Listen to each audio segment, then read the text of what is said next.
ग्रामीण भागात डिझेल का मिळेना? अचानक 30% मागणी कशी वाढली? यावर मुख्यमंत्री देवेंद्र फडणवीस यांनी मोठी प्रतिक्रिया दिली असून यात त्यांना काहीतरी गडबड वाटत आहे असं त्यांनी बोललं. नक्की काय आहे ते प्रकरण सांगते त्याआधी ॲग्रोटेक मराठीला फॉलो नक्कीच करा. राज्यात सध्या खरीपाच्या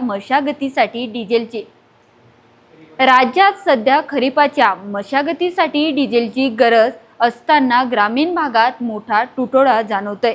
यावर बोलताना मुख्यमंत्री देवेंद्र फडणवीस यांनी सांगितलं की राज्यात अचानक इंधनाची मागणी 20 ते 30% वाढली आहे.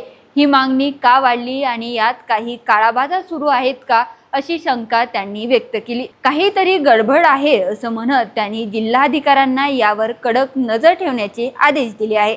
शेतकऱ्यांच्या नावाखाली डिझेलचा साठा करून तो चढ्या दराने विकला जात असल्याची शक्यताही त्यांनी दर्शवली आहे. शेतकऱ्यांना दिलासा देण्यासाठी सरकारने आता एक मोठा निर्णय घेतलाय. मशागतीच्या कामासाठी शेतकऱ्यांना आता दररोज 100 लिटर पर्यंत डिझेल मिळणार आहे. पण यासाठी शेतकऱ्यांना पंपावर आपलं आधार कार्ड आणि 7/12 उतारा दाखवणं बंधनकारक असेल. पंपावर होणारी गर्दी आणि गोंधळ टाळण्यासाठी हा नियम लागू केला असून साठेबाजी करणाऱ्यावर कठोर कारवाईचा इशारा मुख्यमंत्र्यांनी दिलाय. परभणीसह अनेक जिल्ह्यात पुरवठा विभागाने याबद्दल आदेश आधीच काढले आहेत.